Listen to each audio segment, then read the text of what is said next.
live and direct. Today is 1st of August, 2025.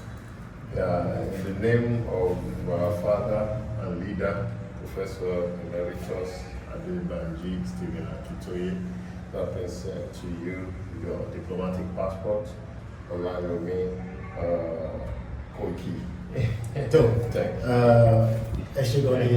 Bishop, I'm happy to receive the Yoruba Nation.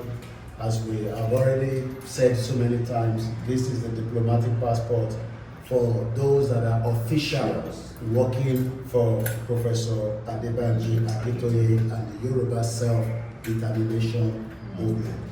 Moki Iyi Ekushe Takuntakun, Eshegoni Bishop,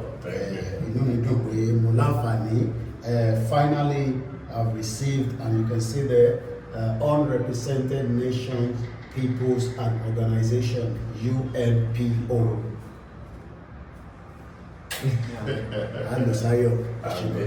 Thank you. Thank you.